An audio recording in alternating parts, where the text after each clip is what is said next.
Steve Leisman with breaking news about the Fed, maybe one of the most dovish, not looking so much more aggressively on the easing policy.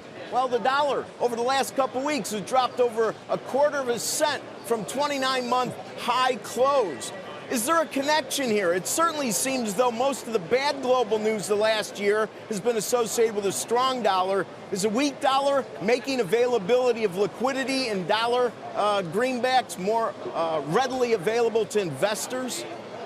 Well, I think that neither a strong nor weak dollar is really good for the U.S. It depends on where we are in the business cycle. When the U.S. economy is strong, we want a stronger dollar. When the U.S. economy is weak, and I do think that the U.S. economy is slowing down, we prefer a weaker U.S. dollar, I think. So is that strictly because of multinationals? What's the reasoning that when we start to slow down, a weaker dollar is better? And aim your answer towards much of the impact of dollar funding that was so tight not too long ago. Yeah, sure. So I think that the reason we want a weak dollar when the economy is weakening is that it's consistent with monetary policy. The central bank was tightening last year, and so we wanted a stronger dollar. Otherwise, it takes away, it undermines what the Fed is doing. I don't think that the dollar in the foreign exchange market has much to do with the tightness in the repo market in the U.S. I think that's a plumbing issue, while the dollar is really more of a monetary policy discussion.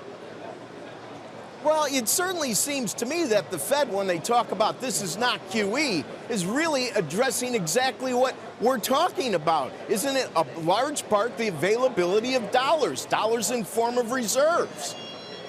Yeah, well, not really. I mean, we're talking about a different problem here. Not really the shortage of dollars. It's really a shortage of people who want to participate. This is the large banks who want to participate for various reasons, having to do with regulations, having to do with the amount of demand they're having to do with the U.S. Treasury auctions. So I would really want to separate dollar funding issues from the dollar's foreign exchange value. But I agree with you that both of them are challenges for policymakers right now.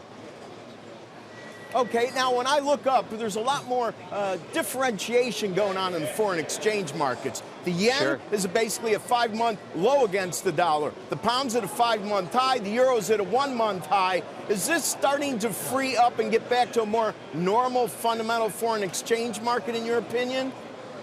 These are still those early days. I'm in a camp that says, you know, Rick, that the dollar has been in almost a 10-year bull market. I think that bull market is over. But until we get positive, constructive news from Europe and Japan, I think that the dollars only could weaken a little bit based on U.S. macro fundamentals. You know, if the big story for 2019 is that this is the year of a strong consumer, your final thoughts on the notion, why would you want less purchasing power for the people that are doing the heavy lifting in the U.S. economy right now?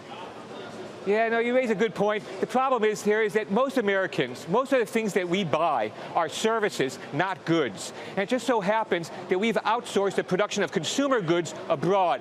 But I don't see that the U.S. consumer has really weakened in the face of a strong dollar. Despite the softness that we saw in this morning's retail sales number, the U.S. consumer with a strong dollar has done very well. Excellent. Marc Chandler, thank you for your thoughts. We'll have you back after the next Fed meeting to see how policy's affected.